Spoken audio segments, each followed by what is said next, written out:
السلام عليكم ورحمة الله وبركاته، وأهلا وسهلا بيكم في قناتنا أكلاتنا اليومية. خلصنا بقى رمضان وخلصنا العيد وزهقنا بقى من الأكل والمحاشي والصواني والطواجن. تعالوا بقى النهاردة نعمل حاجة جميلة كده وفطيرة حلوة، مش هتاخد مننا أي وقت ولا فيها أي مكونات. ده كيلو دقيق هحط عليه معلقتين سكر ورشة ملح صغير ونعجن بالمية، بس مش أكتر من كده. عجينة بسيطة وسهلة وسريعة كده معاكي، هتعجنيها على طول. شايفين بقى بالشكل كده؟ بحط المية تدريجي بالشكل ده كده على العجين. ما شاء الله بقى، هتشوفي معايا اسهل فطيرة ممكن تعمليها، ما تاخدش معاكي اي وقت.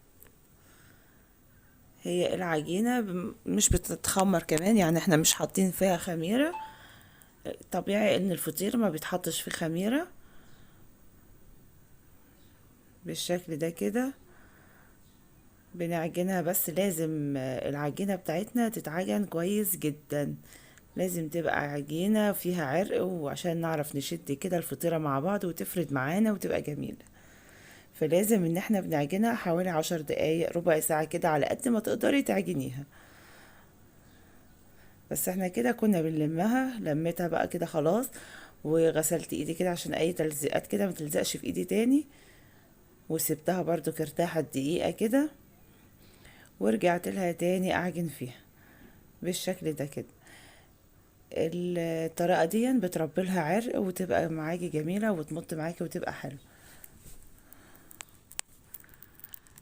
هتعملي الفطيرة النهاردة بأسهل طريقة ممكن، يعني لو عندك بنوتة صغيرة 12 سنة 15 سنة ممكن تعملها بأسهل طريقة. انت ممكن تقومي تعمليها الوقت، ما تاخدش منك اي وقت. وحاجة بقى ايه، تغيير كده عن الاكل اللي احنا قاعدين معتادين ناكله. بقالنا شهر بقى بناكل حاجات تانية، قلنا نظبط بقى الدنيا كده بفطيرة حلوة كده، ومش هنحط فيها مواد دهنية كتير. وكده خلاص سبتها ارتاحت بقى شوية، يعني حوالي نص ساعة كده. وبدأت ان انا اكورها كور صغيرة بالشكل ده كده. شايفين كده؟ انت بتكوري كور صغيرة، ايوه. هنكورها كلها كور صغيرة قد الليمونة، تبقى قد الليمونة الكبيرة شوية كده او قد البيضة، صغيرة خالص بالشكل ده كده. انا مسحت مسحة سمنة كده على الترابيزة بالشكل ده كده، وبدأت ان انا اقرصها وفردتها على الترابيزة. بخلص بقى كل الكمية بالشكل ده كده، وبغطيها بقى عشان ما تنشفش معانا. وابدأ اخد اول كورة انا عاملاها، نفردها مع بعض. وهنا بقى ايه، سيحت كده معلقتين 3 سمنة، وبدأت ان انا افردها بقى يا دوبك، بس ببل صوابعي وابطط بالشكل ده كده. وعلى الصينية بتاعتنا، الصينية طبعا مسحها مسحة من السمنة. شايفين؟ يا دوبك بس ببل صوابعي واجيبها على التقريصة كده، القرصة بتاعتنا بالشكل ده. شايفين بقى بتتفرد معانا ازاي؟ ما شاء الله، على طول بتتفرد. وبتجيبي بقى من جوه لبره من جوه لبره، ونحطها تاني فوق التاني، نحطهم فوق بعض. شايفين بتتفرد معانا ما شاء الله. بنجيب كده من جوه لبره، تتفرد معانا وتبقى رقيقة جدا. شايفين عاملة ازاي؟ ما شاء الله. طبقات بقى بالشكل ده. طبعا انت تحبي تعمليها فاضية، تحبي تحشيها جبنة، اي نوع جبنة تحبيه ماشي. شايفين بترق معانا خالص ازاي، بتبقى خفيفة ازاي، يعني الرسمة بتاعة المفرش بتبان تحتها. يا دوبك ابل صوابعي واجيب ايه، ابطط على طول، وافرد كده من جوه لبره من جوه لبره. شايفين؟ بمشي ايدي بس كده عليها تلاقيها فردت معانا. والرسمة بتاعتنا باينة ازاي بتاعة المشمع بالشكل ده كده. بحط حوالي كده 5 يعني 5 قرصات كده ببططهم فوق من بعض، وافردهم بالشكل ده وارصهم على بعض في الصينية. عشان دول انا هحشي الصينية دي ان شاء الله هحشيها جبنة كده. دول 5 وحدات فوق من بعض، بفردها بقى بالشكل ده كده، تملى الصينية كده معانا. واي نوع جبنة بقى تحبيه ممكن تحطيه. دي جبنة قريش، ممكن جبنة القديمة، جبنة موزاريلا، الجبنة اللي بتحبيها. وحطيت برضو كده، كان عندي حتة جبنة رومي حطيناها برضو، بتديها طعم جميل جدا يعني صراحة. جربي كده الفطيرة بالجبنة الرومي، حاجة تحفة، بتوديكي كده في حتة تانية. ما شاء الله بقى بالشكل ده كده. وبسيبها على جنب، وابدأ اكمل اعمل 5 اطباق برضو فوق بعض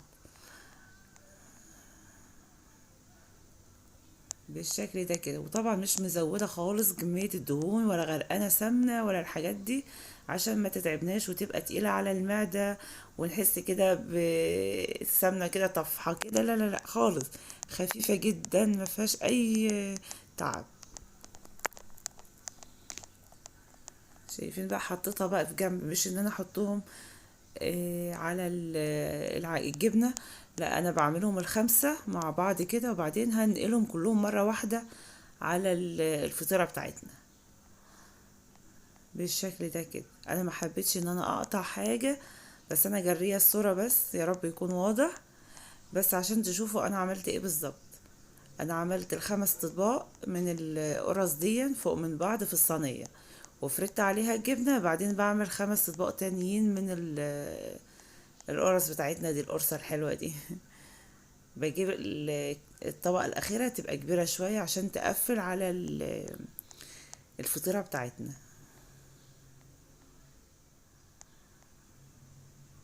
شايفين بقى بالشكل ده كده بفردها بتتفرد ازاي؟ ما شاء الله عليه. وده بيرجع ان انتي عجنتيها كويس وسبتيها ترتاح كويس كده. خلاص بقى بفردها هون على الترابيزة كده، افردها شوية، وببدأ ان انا اقفل بيها على الجبنة. بجيب بقى الطبقة الأخيرة دي كده، وابدأ ان انا اشدها وادخلها، المهم كلهم مع بعض في واحدة بس. شايفين بالشكل ده كده؟ وانزلها لتحت، المها لجوه كلهم في الطبقة الأولانية دي، وانزلها لتحت خالص بالشكل ده كده. مش ببططها برضو كفردها، بسيبها ترتاح شوية بعدين ارجع افردها. وكملت بقى بقية الكمية، عاملة فيه بالجبنة وعاملة فيه سادة بالشكل ده كده. شايفين بعد كده ما ارتاحت؟ شايفين بقى تفرد معانا تمام. يعني لو كنت فردتها الاول ما كانش تفرد معانا بسرعة كده، الوقت تفرد طالما انا سبتها ارتاحت شوية، تفرد معانا على طول في الصينية. ما شاء الله. شايفين ملت الصينية ازاي؟ ما شاء الله بقى بالشكل ده كده.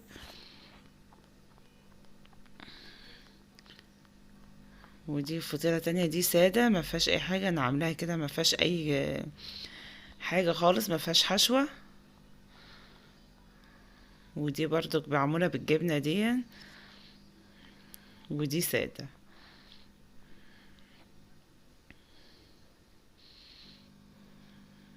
بتسيبيها ترتاح برضو تاني وترجعي تفرديها.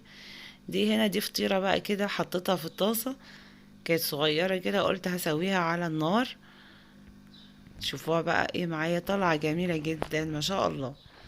مش فيها دهون، مش ان هي غرقانه بقى دهون كده ومزيته وتتعب، لا جميله جدا وخفيفه.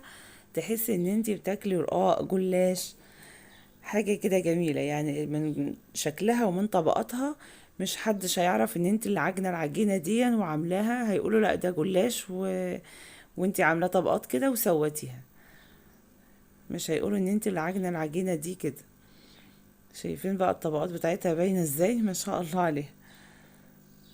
وتسويتها جميلة كده، وكل شوية ارفعها كده واقلبها في الطاسة عشان تحمر بقى وتستوي من جوه. جميلة جدا ما شاء الله، وكانت ريحتها جميلة جدا كده. خلاص استوت، جميلة ما شاء الله على. شايفين بقى طرية وحلوة ازاي، والطبقات بتاعتها طالعة ازاي؟ جميلة. اتفضلوا معانا. شايفين بقى طبقاتها عاملة ازاي؟ جميلة ما شاء الله عليها. يا ريت تجربوها بالطريقة دي، هتعجبكم ان شاء الله. تعالوا بقى موريكم اللي انا حطيتهم في الفرن. شايفين بقى اللي في الفرن؟ حاجة تحفة ما شاء الله عليها.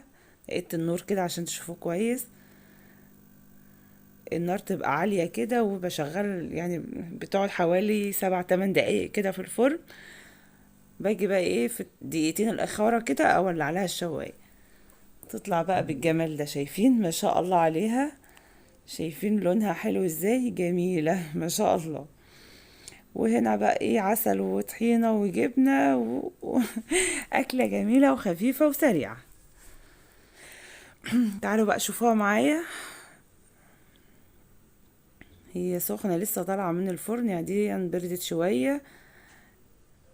افتحها لكم بقى ايه وتشوفوا جمالها من جوه وطبقاتها. شايفين خفيفة جدا، تحس انه جلاش. والله العظيم اللي مش هيشو يعني اللي ما شافنيش وانا بعمل ممكن يقول دي جلاش. انا عاملاه زي اللي هي الفطاير اللي بتتعمل بجلاش. حاجة جميلة كده وبسيطة وفضل ونعمة والحمد لله. ولو عجبكم الفيديو ما تنسوش تعملونا لايك وشير واشتراك في القناة وتفعلوا الجرس. والسلام عليكم ورحمة الله وبركاته.